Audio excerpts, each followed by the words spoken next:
ترجو النجاة ولم تسلك مسالكها، إن السفينة لا تجري على اليبس. بسم الله الرحمن الرحيم. الحمد لله، الصلاة والسلام على رسول الله وعلى آله وأصحابه أجمعين.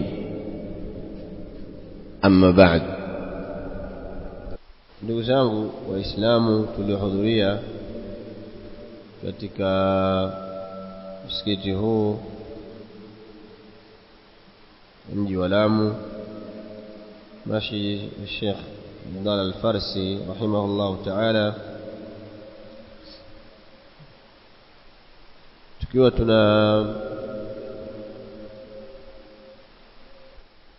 timiza kile ambacho tulikitaja katika masiku kadhaa yaliyopita katika mwezi wa Dhulhijja, kwamba katika mwezi wa Al-Muharram tutafanya baadhi ya mihadhara na darasa kuhusiana na habari ya kuuawa kwa Al-Hussein radhiyallahu anhuma.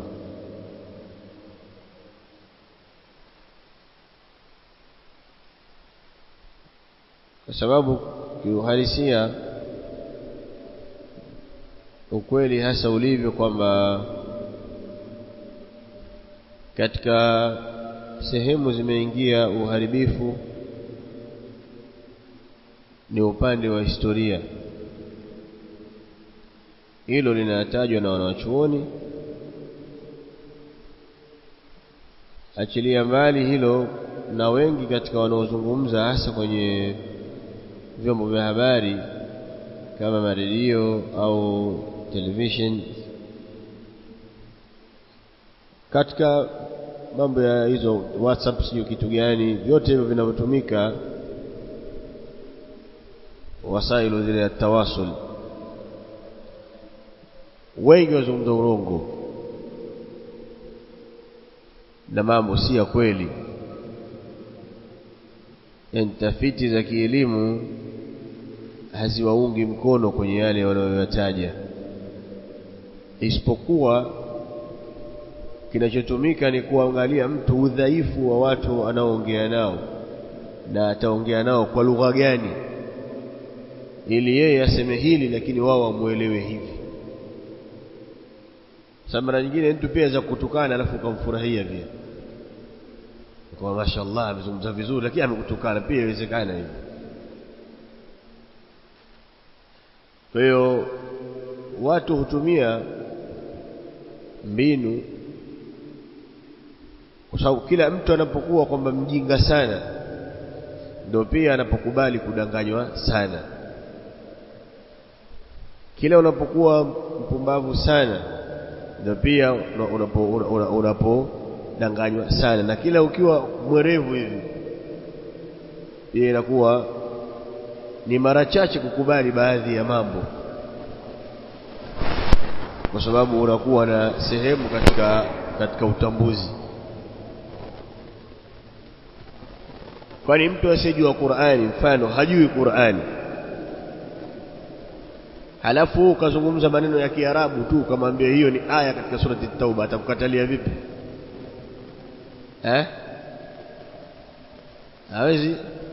Hawezi kukataa. Na anejua ukisema sema kwamba huo ni urongo kwa sababu anajua. Ndio hivyo tofauti ya kujua na kutojua. Sasa huenda kwa sababu watu wengi wanaoshiriki kwenye hivyo vyombo na kufuatilia, si kwamba kuna sharti usome dini na ujue mambo ndio ufungue. Aweza fungua tu na ukamsikiliza yoyote yule. Inawezekana mwingine akakuvutia usemaji wake, umeelewana? Na mbona mwingine mtu kampenda mtu sababu mtu wa kwenu, pia hilo lipo pia, wala haliwezi kupingika. Na mbona mwingine mtu ukamchukia fulani kwa sababu si mtu wa mji wako tu, kama mtu wa bara ametanifundisha nini. Inawezekana ikaingia hivyo. Sawa, ana elimu hana, lakini wewe hujawekea huko. Na mwingine mtu ana ile ule upwani pia ukamfurahisha. Hayo yote yapo katika, yana taathira katika mazungumzo na yale yanoandikwa na mfano mambo kama hayo. Sasa Allah subhanahu wa ta'ala amekadiria katika huu ulimwengu na hasa huu umma wa Muhammad sallallahu alaihi wasallam uwepo watu katika warithi wa mtume sallallahu alaihi wasallam. Hawakurithi mali, hakuwa nayo, watarithi mali watapata wapi sasa? Wala dini hii ya mtume sallallahu alaihi wasallam haikurithiwa kifamilia. Allah angebakisha watoto wake wa kiume wakawa hai wakampokea ule utume, isipokuwa alichokisema mtume sallallahu alaihi wasallam, asema al-ulama, sio familia yake. Maulama ndio warathatul anbiya. Kwa hiyo yeyote atakayesoma katika Uislamu akawa alim, msomi, mwanachuoni, yeye anakuwa amerithi sehemu katika elimu ya mtume sallallahu alaihi wasallam au katika elimu ya manabii. Halafu yeye sasa atakuwa akiongea, anaongea kwa ulimi walioongelea manabii, kuwaambia watu wao na kuwalea watu katika elimu kuanzia chini na kuwapandisha, kuwaondoa katika hali hiyo, kuwapeleka katika upande wa maarifa ya kumjua Allah subhanahu wa ta'ala. Walakin kunu rabbaniyin, Allah anasema hivyo, kuweni wanawachuoni walezi, maulama, lakini waleeni watu, kwa sababu hivyo, hiyo ndio ilikuwa kazi ya al-anbiya.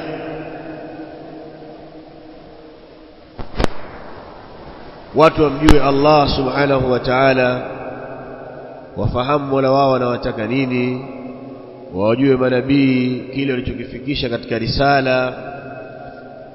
Na kazi hiyo inafanywa na maulama wa ahli sunnati wal jamaa, wakakosoa pale ambapo panaletwa uharibifu katika dini, wakalibainisha lile ambalo limekuja katika dini ambalo halikufunzwa na mtume sallallahu alaihi wasallam, na mara nyingine wakawabainisha wale waharibifu pia wakawataja.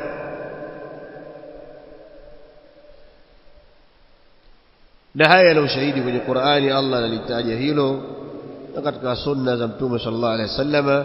Sipo katika kupanua uwanja wangu katika upande huo, lakini nataka nitoe tu tambii kwamba uharibifu huu unaoletwa, ikiwemo pia sehemu ya historia, wanawachuoni wa ahli sunna wal jamaa wamesimama kulitetea jambo hilo na kuliweka sawa na kulibainisha, kwa sababu wengi katika uharibifu huu ni mlango ambao wamepitia.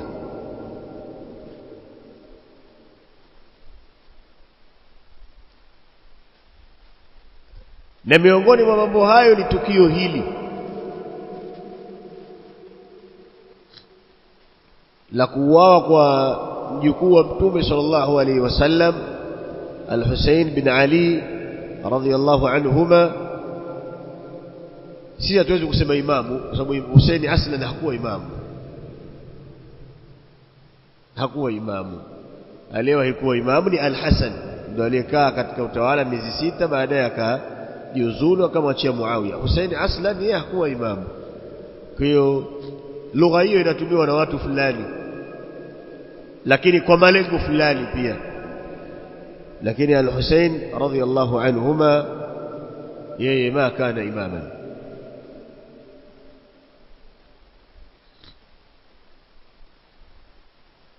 Sasa sisi durus,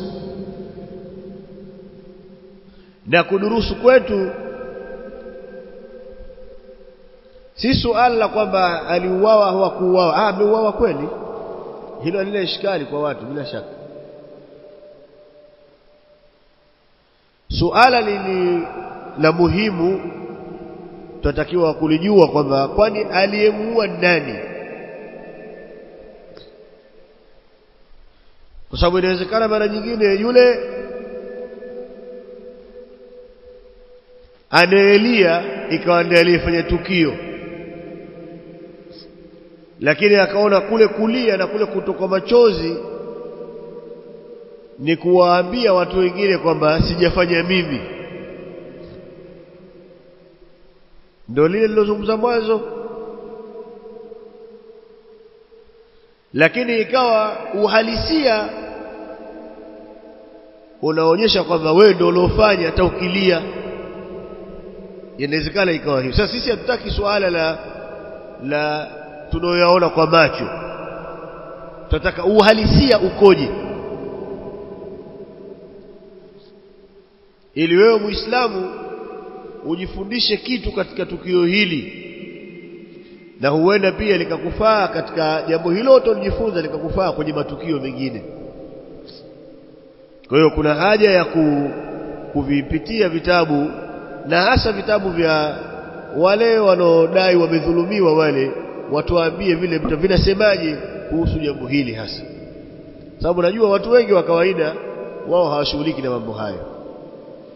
Wao wakishaambiwa basi kiandikwa kitu kwenye Kiswahili kimeperushi, basi kiandikwa kadha. Mara nyingine unaweza kuandika ile karatasi ukatia na kilo ya mchele, ikawa yeye ameelewa zaidi ule mchele kuliko kile mtuandika. Maana mtu akishakuwa na njaa yeye hashughuliki kusoma, yeye tutakaa pate kula. Yeye atakuona wewe huna neno kwa sababu ashashiba tayari. Ndio shida yake ilikuwa kuona maandishi. Lakini ndio itakuwa, je, wewe Muislamu umenufaika na nini katika hilo? Suala la kwamba hukuwa una chakula alafu ukapewa ukala, ndio umeelewa nini? Suala la kuwa jana hukuwa na pesa ya kulipa ada fi ya kijana wako ukapata, ndio ushamjua Mola wako? Ndio maana yake hiyo. Na je, aliyekuja na suala la kufahamisha kumjua Allah na aliyekuja na chakula, aliyekuwa hasa kupenda ni nani? Na je, manabii walikuwa wamekuja kugawa chakula kwa watu? Yako kama vile mwaita vipi kile shirika la nini ile? Lipo lingine shirika la chakula duniani inaitwa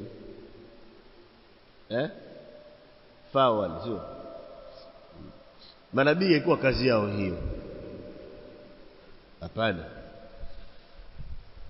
Kuna kitu kingine kikubwa. Na ndio wala Muislamu akishajua dini yake, sawa, yuko tayari atosheke na kichache, lakini asimkufuru Mola wake. Na wapo watu wamesamehe vitu vingi vya kilimwengu, lakini vinawaharibia dini yao. Hiyo ndiyo dini ya sawasawa, na huo ndio Uislamu ambao Allah subhanahu wa ta'ala amewaagiza manabii wake waufikishe kwa walimwengu.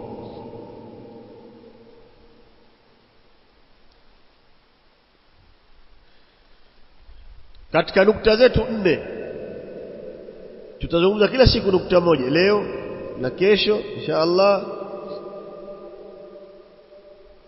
au ipo siku tutakusanya nukta 2, lakini nukta 4 katika mambo nitayoangazia leo. Pamoja katika mwezi wa Dhulhijja niliandika maelezo machache kuhusu nukta ya maombolezo, lakini leo nitazungumza suala la kuomboleza. Kuomboleza nini? Nini kuomboleza? النوح النياحة nini? Taona leo inshallah tuelezea, lakini tutazungumzia habari ya kuomboleza katika Uislamu. Jambo hili likoje? Kukumbuka misiba.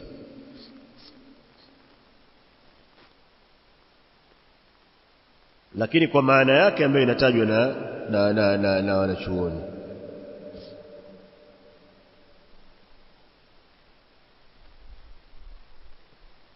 Kuomboleza hasa ni kunyanyua sauti maalumu ya kilio kwa ajili ya kumlilia mayit. Sauti maalum, kuna namna maalum. Na huku mtu anataja mema yake, umuhimu wake katika jamii ulivyokuwa. Mara nyingine inawezekana anajipiga katika mwili wake, mara nyingine ajichania nguo, akajiangusha chini. Mfano wa mambo kama haya, mara nyingine mtu ananyoa nywele au anavaa nguo maalum ya rangi maalum kwa kukumbuka msiba mtu fulani. Haya ndio tunazungumza kuomboleza, ndio huku tunakuzungumzia. Al-Imam Ibn al-Arabi rahimahullahu ta'ala ametaja suala la kuomboleza, ambapo Sheikh Al-Albani rahimahullah katika Ahkam al-Janaiz alipoelezea, aliyanukuu hayo maneno ya Ibn al-Arabi kwamba an-nawhu ma kanat al-jahiliyyah taf'alu, kanat an-nisa'u yaqifna mutaqabilatun yasihna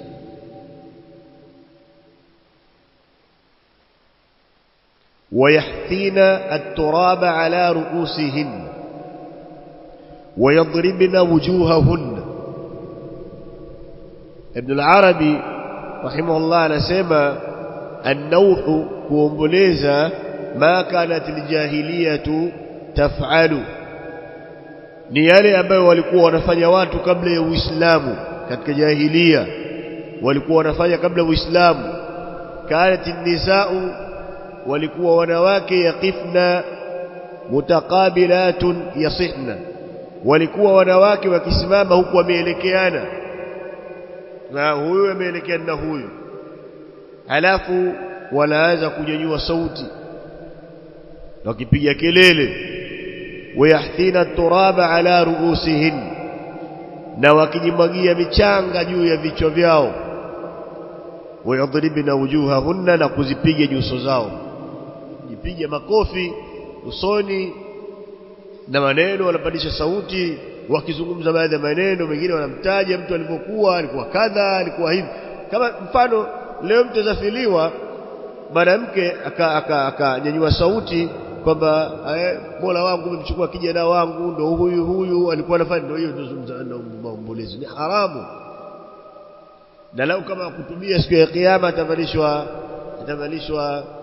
kanzu ya lami ya moto, kwa hadithi za Mtume sallallahu alaihi wasallam, mwanamke ambaye atakufa na hajatubia dhambi hiyo. An-naiha idha lam tatub.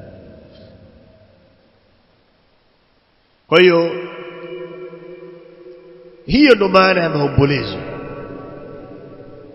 na hiko wakichokifanya hawa wanawake katika jahiliya ndiyo kuomboleza, ambako Uislamu ulikuja ukalikataza jambo hilo. Yani namna hiyo ya kumlilia mayit, Uislamu ulikuja ukalikataza hilo. Hiyo maana yake, lakini hukumu yake ni haramu kwa mujibu wa mafundisho ya Uislamu. Na nitanukuu maneno ya wanawachuoni wa Kishia wakilizungumza hilo. Kwa nini wao? Kwa sababu suala hili hasa tunalozungumza, wanaoonyesha kusikitika na kujitokeza mbele ni wao. Kwa hiyo waeleze wenyewe ndio uzuri kwamba wanachuoni wao wasemaje. Ukieleza vipi amesema Sunni, muda mwingine labda amesema Wahabi, asema lakini Sunni pia itakuwa labda haipo.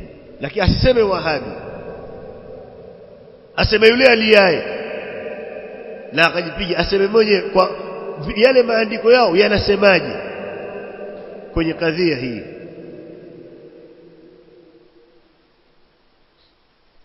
Miongoni mwa wanawachuoni wao wakubwa, na nikikusudia hivyo kwamba katika vinavyoitwa vitabu al-kutubu athamani, ya vitabu 8 vya kutegemewa na marejeo katika madhehebu yao, miongoni mwao ni hiki kitabu cha Man la yahdhuruhu al-faqih cha as-Saduq Sheikh as-Saduq Abu Ja'far Muhammad bin Ali ibn Hussein ibn Babawayhi al-Qummi.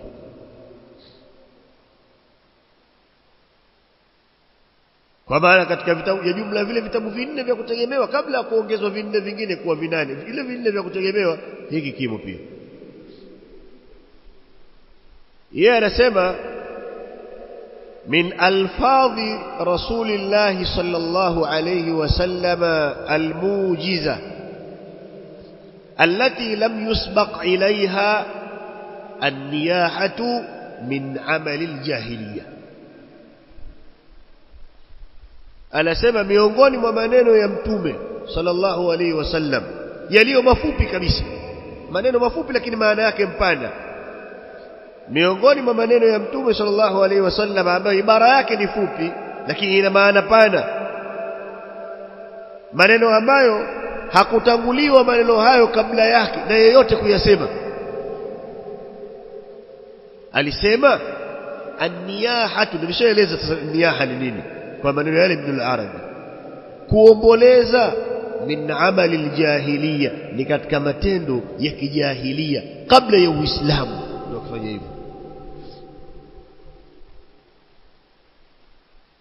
Hayo matendo yakifanywa na watu kabla ya Uislamu. Uislamu ulipokuja ukatoa maelekezo namna ya kufanya. Hiyo ni riwaya ya kwanza kutoka katika vitabu vyao naizungumza hiyo. Riwaya ya pili ni huyu tena Sheikh As-Saduq akaitaja hadithi an amiril mu'minin Ali ibn Abi Talib alayhi salam, wao wanasema hivi, nasema radhiyallahu anhu, kwa maana ni imamu wa kwanza kwao Ali ibn Abi Talib. Qala, amesema nani anasema, naha Rasulullah sallallahu alayhi wasallam 'anil niyaha walistima'i ilayha. Anasema katika kitabu Man la yahdhuru al-faqih juzu ya 4 ukurasa 449, hadithi nambari 4987. Mtume sallallahu alayhi wasallam amekataza, naha Rasulullah sallallahu alayhi wasallam 'anil niyaha. Mtume sallallahu alayhi wasallam amekataza kuomboleza, kunyanyua sauti kwa ajili ya kumlilia maiti, ukajipiga na kuchana nguo. Mara nyingine watu wengine wanyanyua na karatasi wakasema kadha wa kadha, ilikuwa hivi halafu ikawa kadha. Haya ameyakataza Mtume sallallahu alayhi wasallam. Hadithi inasimuliwa na Ali ibn Abi Talib radhiyallahu anhu. Walistima'i ilaiha, na amekataza pia kuyasikiliza hayo. Kwa maana wewe inawezekana hufanyi, lakini uko pembeni na wewe wabia hatua kidogo kidogo, pia na wewe ni haramu.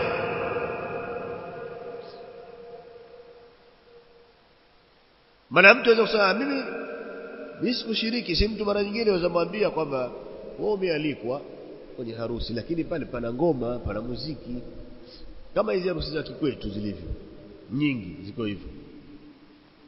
Tuzaambiana hata msikitini nyekanyi mashahidi. Mtu anaweza kaambiwa kama hivyo, sasa mimi nilikwenda lakini sikucheza, mimi nikaanza kule pembeni nionekane tu kuondoa ule muhali. Maana watu wana muhali mwingi wao kuliko dini, watu walivyo.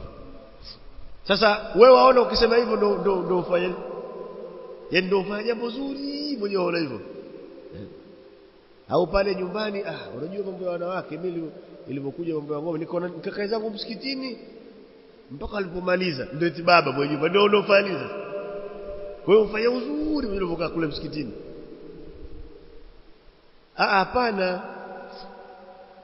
Ndiyo kweli, lakini mbona umekuwa dhaifu kiasi hicho? Haifai kuhudhuria pale.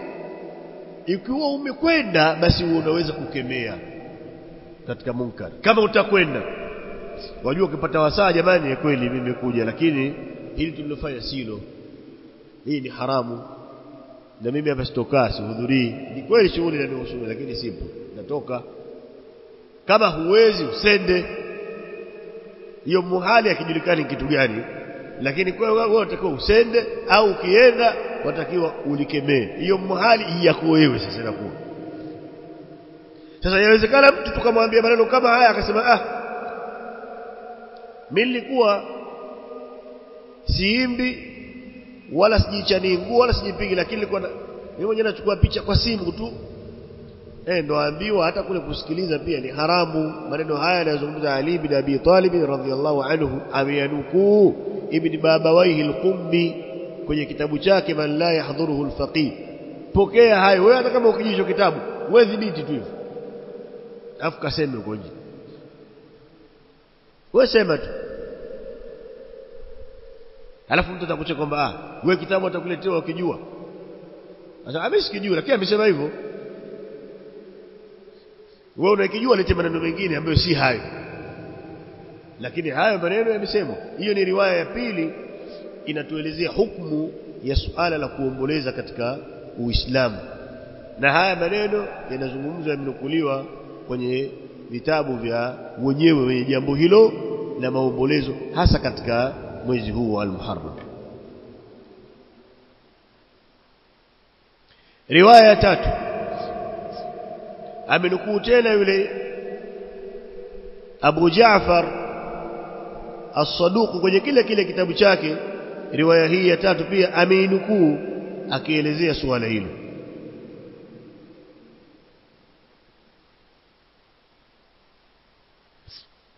Riwaya hii ya tatu ameitaja kwenye kitabu Maani al-Akhbar. Kitabu Maani al-Akhbar chake yeye pia, sio ile Man la yahdhuru al-faqih, ameitaja kwenye kitabu chake kingine. Na hii riwaya kutoka kwa maimamu wawili, Abu al-Hasan na Abu Jaafar, walipokuwa wanaitafsiri aya ya 12 katika surati Al-Muntahina. وكيتاجا عن عمرو بن أبي المقدام قال سمعت أبا الحسن وأبا جعفر عليهما السلام يقول سمعت أبا الحسين وأبا جعفر عليهما السلام يقول في قول الله عز وجل ولا يعصينك في معروف قال إن رسول الله صلى الله عليه وسلم قال لفاطمة عليه السلام إذا أنا مت فلا تقيمن علي نائحة. Mtume sallallahu alayhi wasallama anamwambia binti yake Fatima, anamuhusia akifa kitu gani asifanye. Riwaya imepokewa kutoka kwa Amri bin Abi al-Miqdam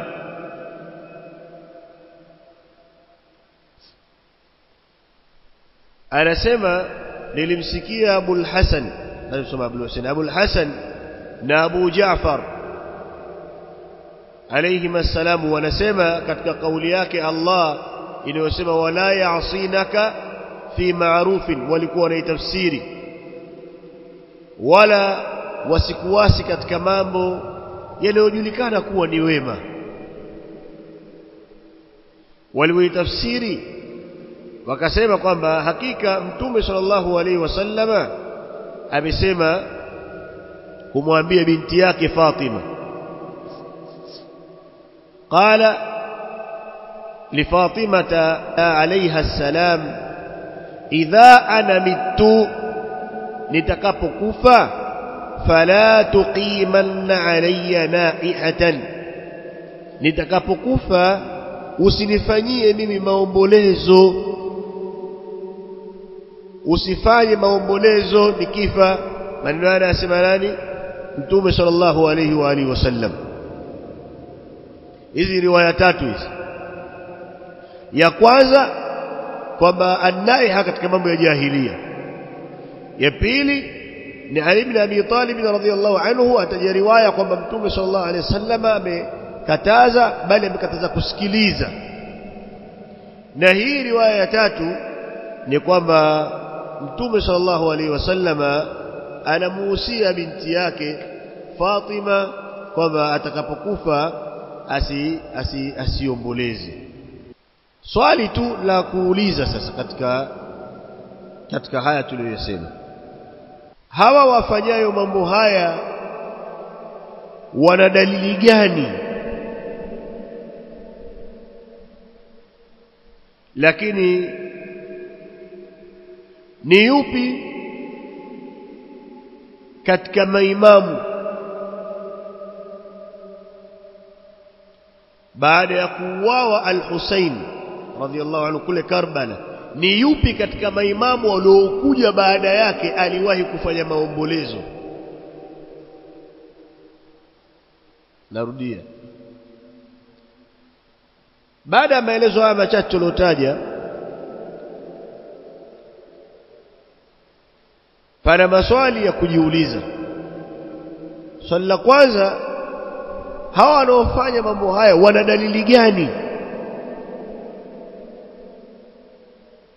Labda wana dalili ipo kwenye Qur'ani au Sunna inayowafahamisha wao kwamba wanatakiwa walifanye hilo kwa mtu huyo wanayemfanyia. Lakini swali lingine, je, baada ya kuuawa al-Husayn radhiyallahu anhuma, Husayn bin Ali, yupi katika wale waliokuja baada yake yeye? Manake imamu watatu, kwa baada yake kuja Ali bin al-Husaini, mwanawe Zainul Abidin na wengine. Je, yupi katika wao alikuwa anafanya mambo kama haya ya kuomboleza na kumlilia baba yake? Maana kisa alifuatia mwanawe, kwa sababu kizazi cha al-Hasan hakina maimamu, shakuwa na watoto.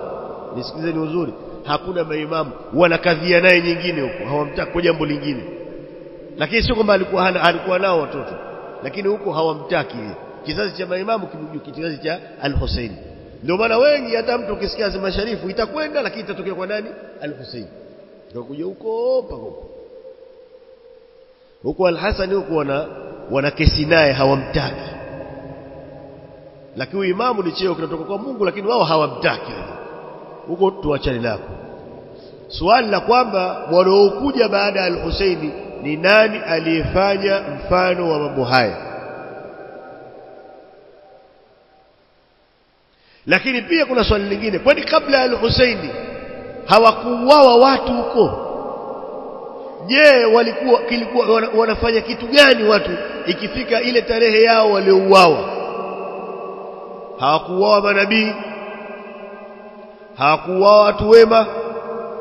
Je, kilikuwa kinafanyika nini ikifika tarehe yao kama ile waliouawa? Au manabii sio bora kuliko al-Husayn? Lakini naongea swali lingine la nne, je, nyinyi ukiachilia al-Husayn, nani mwingine mwamfanyia hivyo katika waliouawa, katika ima manabii au katika watu wema? Sababu baba yake pia ameuawa, Ali bin Abi Talib pia ameuawa. Je, mwamfanyia? Kwa nini ni Husaini tu?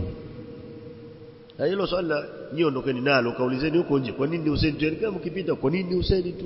Kwa nini usinyoa? Ulizeni huko nje swali hilo, muwe nalo. Kwa nini ni Husaini tu? Kwa nini? Wewe mtu akisema tu kwa nini ni Husaini tu, mtu akisema kwa nini ni Husaini tu, sababu Ali bin Abi Talib pia ameuawa. Kwa nini wewe Husaini? Kwa nini wewe fanya hivyo tu? Kwa nini wewe? Mpaka watujibu hilo. Msikubali. Hiyo ni nukta ya kwanza katika mazungumzo yetu haya tuliyoyafungua leo, lakini tumeana nukta kuhusiana na maombolezo. Kwa nukta ya kwanza ni suala la maombolezo. Tumeona maana yake, maana ya kuomboleza ni nini, lakini pia hukumu yake katika dini. Na hapo tumenukuu riwaya tatu kutoka kwenye vitabu vya Ashia vikieleza hukumu ya jambo hili, lakini pia tumeweka maswali yetu mwishoni mwa nukta hiyo.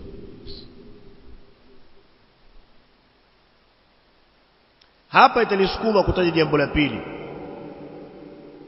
Jambo la pili pia kuna haja ya kuangazia yale yafanywayo katika tukio hili la maombolezo, yale mambo yanayofanywa nayo pia kuna haja ya kuyatupia jicho. Ni kweli Al-Hussein radhiyallahu anhu aliuawa, kuna maelezo yake na jambo lilivyokuwa, na yale ya uongo yapo na yale ya ukweli, hilo lipo, lina mahali pake. Lakini suala lipo kwenye haya maombolezo yanayofanyika, kuna baadhi ya mambo hufanyika mule ndani yake yana haja ya kuyatupia macho. Miongoni mwa hayo ni kama vile kulazimiana na vazi la nguo nyeusi. Kwa nini isiwe nyeupe? Lakini pia maelezo yanayotajwa na wanawachuoni katika vitabu vyao kuhusu vazi hilo.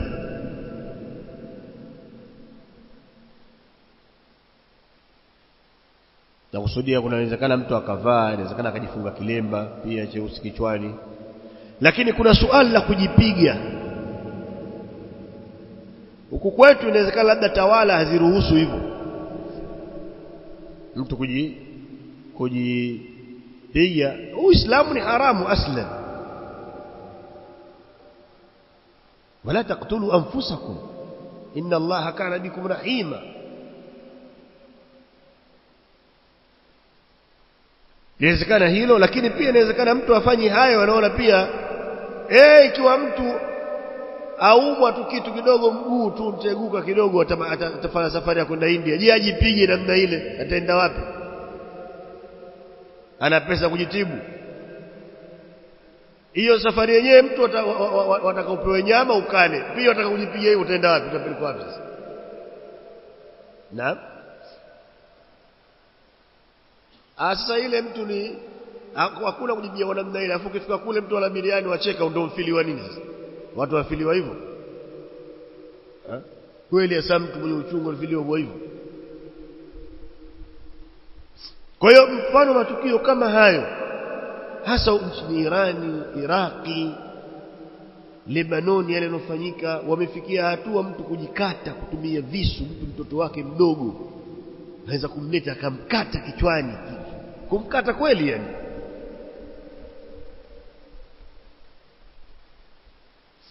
Lakini ukisoma riwaya katika vitabu vyao zinazungumza kinyume na hivi vinavyofanyika. Yani maneno yanayozungumza hao wanaitwa maimamu wao ni tofauti na haya ambayo yanafanyika huku hadharani tunayoyaona.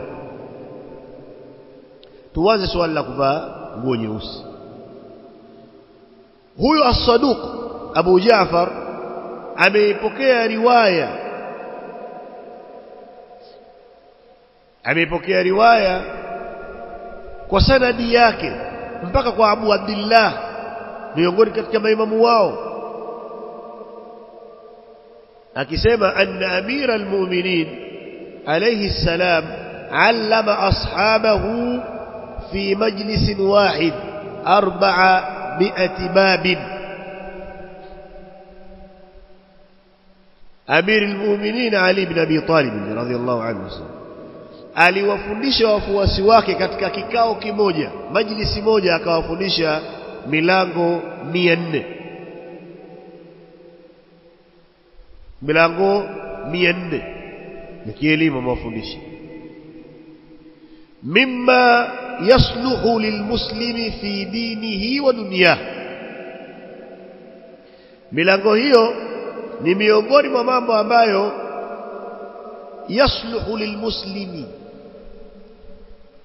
sawa, ni miongoni mwa mambo ambayo yatamnufaisha Muislamu. Hayo mambo yatamnufaisha Muislamu fi dinihi, katika dini yake, wa duniyahu, na dunia yake. Milango mingapi katika mambo tunamnufaisha Muislamu? Dini na nini na dunia. Katika hayo yaliyofundishwa alisema la talbisu sawada, musivae mavazi meusi. Hiyo kama shati, kama kanzu, kama kofia, kama kilemba. Fa innahu libasu Firaun, kwa sababu hilo ni vazi la Firauni. Haya tumeandika, tulitoa kifurushi chetu kidogo, niliandika mambo haya. Katika hiyo milango ya kunufaisha dunia na dini, hilo pia katika yale yaliyotajwa. Suala la kuvaa nguo nyeusi, bali katika kile kipeperushi tumetaja kwamba miongoni mwa kauli za maimamu wasema kwamba hilo ni vazi la watu wa motoni. Alizungumza mtu mmoja kuhusu kuvaa kofia nyeusi, akamwambia usivae kwa sababu ni vazi la watu wa motoni.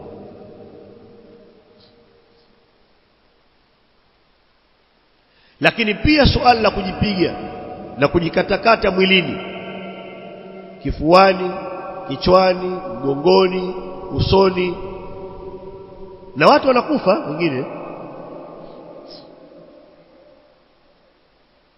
Hapa pana riwaya kutoka kwenye vitabu vyao ikielezea kuhusu jambo hili. Huyu As-Saduqi huyu aminukuu kwenye kitabu chake Al-Khisal kwa sanadi yake kutoka kwa Ali bin Abi Talib radhiyallahu anhu kwamba amesema man daraba yadayhi ala fakhidhayhi inda musibatin habita ajruhu, yeyote atakayejipiga kwa mikono yake kwenye mapaja yake, yani akayapiga mapaja yake kwa mikono yake, inda musibatin, wakati wa kufiliwa au wakati wa msiba wote ule. Maana msiba zikala mtu kufiliwa na msiba mingine, lakini hasa inakuwa jambo la kufiliwa ndio inapotokea mambo haya. Akajipiga kwenye mapaja yake, habita ajruhu, amali zake zote zimeporomoka, hana amali hata moja aliyofanya ya kheri mbele ya Allah, zote zimeporomoka kwa sababu amejipiga mwili wake wakati wa msiba. Riwaya ya pili, ile siku aliyouawa Al-Husayn radhiyallahu anhuma, ambayo ni tarehe 10 ya mwezi wa Muharram mwaka 61 Hijiria, ile siku aliyouawa ile Al-Husayn, yeye alikuwa anampa nasaha dada yake Zainab binti Ali radhiyallahu anhu. Sawa, alikuwa na Zainabu wawili. Anamnasihi dada yake, akamwambia ya ukhtahu, dada yangu, inni uqsimu alayka fa'abirni qasami, mimi nakuapia wewe na ninaomba utekeleze kiapo changu.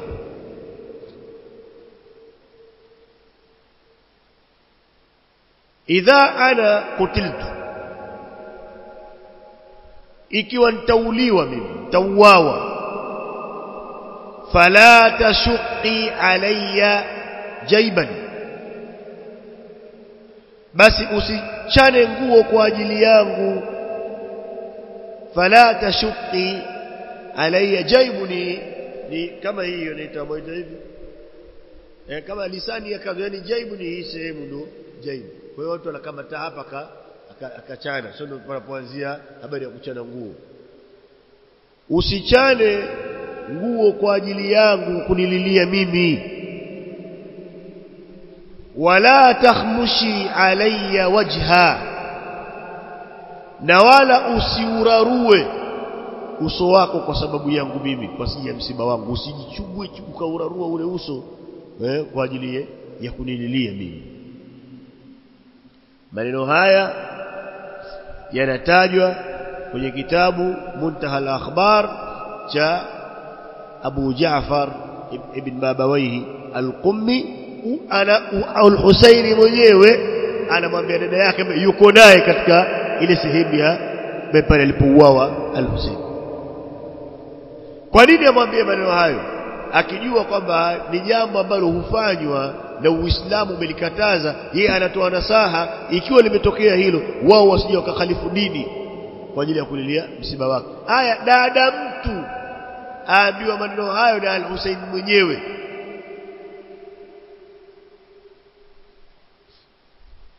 Kuna Ahlul Bait mkubwa kama wao sasa, maana ndio wenyewe. Haya, na wewe mwenzangu mie, kwamba mguu mmoja ndani mguu mmoja nje. Manake huo Ahlul Bait wa watu wanaodai huo, lau leo umpe kitu kingine pia atoka kwenye Ahlul Bait, ataenda kwingine. Watu wengi si wa kweli, na watu hufanya maskhara. Wao wakaona kwamba kitu chochote ukitaka majority ya watu basi wape kitu, isipokuwa si huo mchele hatunao. Sitazungumza ile dini.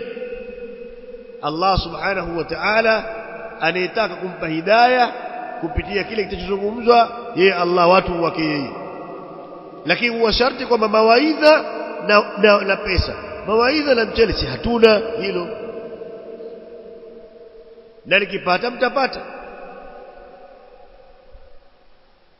Lakini leo huyu mtu unayemuona hivi, kesho ukampatia wewe sasa kingi kuliko kile, atakuwa wako. Sasa mimi nilikuwa sijawaelewa miaka mingi, sasa hivi ndio nimewaelewa. Akija mwingine akazidisha. Sasa dini yafanywa hivyo. Dini yafanywa namna hiyo, watu wanachuuza dini. Kama vile ndao mtu analeta samaki wako sasa 200, 300, 50. Dini haichuuzwi namna hiyo. Hii ni sheria kutoka kwa Allah subhanahu wa ta'ala. Tunatakiwa sisi tuihami kama kutoa mali zetu. Ndio maana Qur'an tunakutana bi amwalihim wa anfusihim. Mara nyingine sisi wenyewe pia, si kwamba dini kwamba wewe ukiwa nacho wewe sasa dini utakuwa nayo, na ukikosa dini hakuna. Hapana. Na watu wengine ukizungumza maneno kama hayo utasikia kwamba kuna pesa watu wamepata kutoka harabuni. Maana kuna nafikiri ndio wanakopata wao pesa pia, inakuwa ndio maana wajua kwamba zinakotoka ni huko tu peke yake. Na wengine wakasema hapo kwa kwamba unajua Marekani bwana amekuwa atoa pesa sana. Ni kweli, inawezekana nikiwa kisi sijatufika. Si hatuwezi kukanusha. Asi atoa wala pesa ana maslahi yake mwenyewe.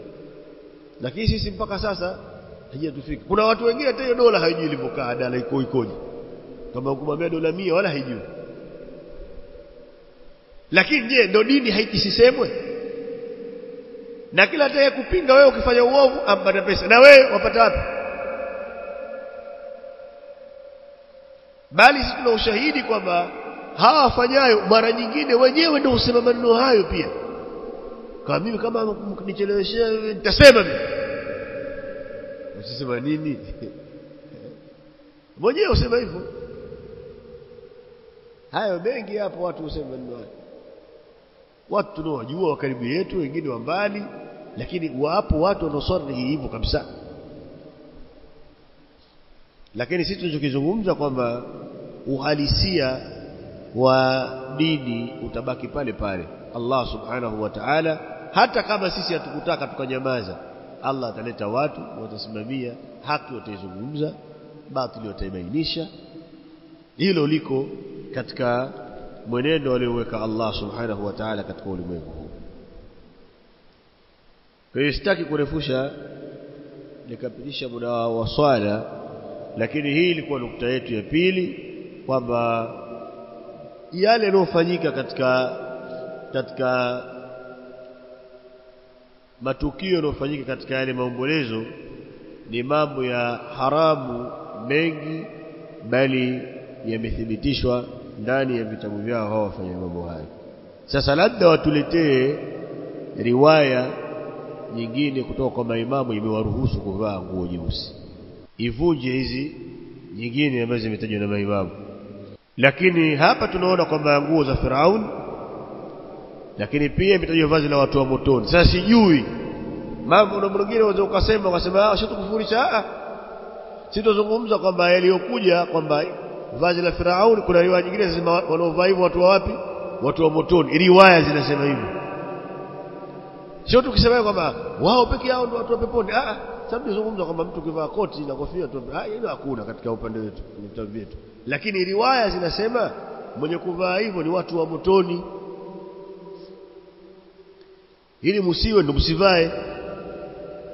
Lakini pia swali lingine, haya yanafanyika kutarajia thawabu au ni nini?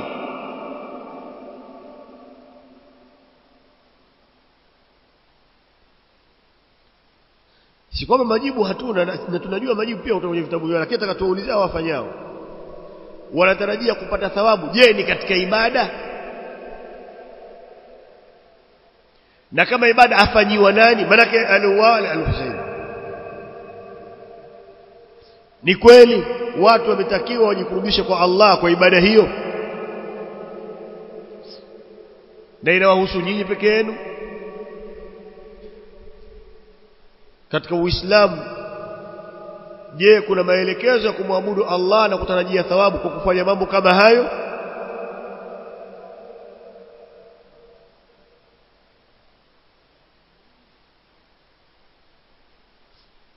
Lakini pia itabidi muilete riwaya nyingine kwamba mbona wale wakubwa hatuoni wakijichana na kujipiga? Kwa nini? Hiyo inabidi je riwaya kuonyesha kwamba wanaotakiwa kujipiga ni watu wa aina fulani, na watu wa aina fulani hawatakiwi kuchana nguo zao wala kujipiga. Sababu mfumo wa kiibada katika Uislamu ulivyo, swala aliyoswali Mtume sallallahu alaihi wasallam ndio inatakiwa iswaliwe na Waislamu wote. Si kwamba swala yake yeye itamhusu yeye tu na Abu Bakar na Umar na Uthman, watu wengine wa swala yao nyingine. Saumu alofunga yeye ndio atakiwa afunge watu wengine. Kama itakuwa iko tofauti atasema, kama suala lilokataza Mtume sallallahu alaihi wasallam kwamba mtu asiunganishe saumu bila kula, kwa sababu yeye alikuwa anafanya hivyo. Anaweza kufunga aonekane kuftari, aonekane kula daku, akaunganisha tena siku ya pili. Kuna mmoja katika maswahaba akaona ngoja muige Mtume, akapoteza fahamu, akazimia. Mtume sallallahu alaihi wasallam akakataza jambo hilo. Alwiswalu, hakuna kuunga saumu, hakuna jambo hilo isipokuwa kwa yeye, kwa sababu yeye akasema yut'imuni rabbi wa yasqini, mimi Mola wangu ananilisha na kuninyesha. Hilo tofauti na nyinyi. Kwa hiyo kwenye nukta hii ameifafanua. Tumeelewana? Utofauti upo. Je, suala la kwamba mtu akifiliwa yamekuja maandiko kwamba haifai kufanya maombolezo, akanyanyua sauti juu, akataja mema yule maiti, akataja na mambo mengine, akajipiga mwili wake, akachana nguo zake, yani kwa jumla katika Uislamu jambo hilo ni haramu. Lakini pia katika vitabu vya wanachuoni wa Kishia ni haramu pia, kama alivyonukuu Ibn Babawayh al-Qummi maneno ya Ali bin Abi Talib radhiyallahu anhu na wengine katika maimamu. Swala laja tuthibitishieni kauli ya imamu kwamba kufanya hivyo ni ibada ya kujikurubisha kwa Allah. Lakini pia kwa nini wale wakubwa wasijipige na wasijichanie nguo? Kwa sababu gani? Na hiyo ni ibada tena ya kujikurubisha kwa Allah. Wametenganishwa wao kwamba ibada hiyo haiwahusu. Ibada hiyo inawahusu akina nani hasa waifanye? Hayo ni baadhi ya maswali yetu. Pia wakizungumza huko watujibu. Si swala kwamba watazungumza tu alafu wataondoka. Sisi swala kuondoka lingine, hata kufa tuweza tukafa pia. Suala lipo kwamba je, ni sawa sawa kwa mujibu wa dini watu wafanye wapate thawabu?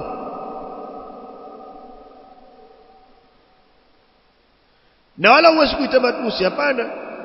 Sisi tunajua kuna matusi makubwa yanazungumzwa na wala si zungumzi lugha hiyo kwa sababu hatuna haja. Na wala mahali hapa si mahali hapo. Kama mtu mtuka msikitini tuzungumza matusi mahali pake. Matusi yana sehemu zake. Tuzungumza Uislamu. Na kama kuna kukosolewa tukosolewe kwa haya tunayozungumza. Kwamba si kweli hizi nukuu tulizotaja kutoka kwenye vitabu vyao si kweli. Tumezua. Ikiwa hakuna majibu, wanatakiwa wale waislamu wazinduke katika hili. Na watu wawe na ghera na wivu na dini yao kuliko matumbo yao. Na watu wawe na wivu na kuhami dini yao. Waangalieni watu wa Andalusi. Zilipokuja fatawa wakati ule washavamiwa kwamba watu waondoke. Kuna fatawa nyingine wanawachuoni waliwaambia kwamba msiondoke kwenye miji yenu. Hata kama itabidi mfika mahali hakuna kula ilikuwepo ni nguruwe, kaeni. Kwa sababu watoto wenu baadaye watakuja kuona kwenye miji yenu kwamba nyinyi ndio asili katika miji yenu. Yamefanyika mambo mengi Spain. Kuna watu walibaki kwa sababu ya kuhami ule mji waje watu baadaye wajue kwamba ni kwao. Je, nyinyi mnahami dini watoto wanaokuja baada yenu waelewe kwamba mji wenu ulikuwa dini gani? Nyinyi mhami kitu gani? Nyinyi jamaa zangu mnanisikiliza, mnahami mnajipanga vipi kuhami kitu ambacho watakaokuja baada yenu wawajue nyinyi katika mji hulikuwa ni watu gani? Mmejipanga kulihami hilo au potelea mbali? Atakayekuja kuta chochote kile nyinyi hamna neno hilo. Tafakarini sasa hilo, tafakarini ili wanaokuja wajifunze kutoka kwenu kwa mulihami dini yenu na Uislamu wa Mtume sallallahu alaihi wasallam. Hamkutaka uchezewe hata kama ukibaki peke yako, lakini historia itaandika na mbele ya Allah subhanahu wa ta'ala utakuta ujira wako. Allahu a'lam.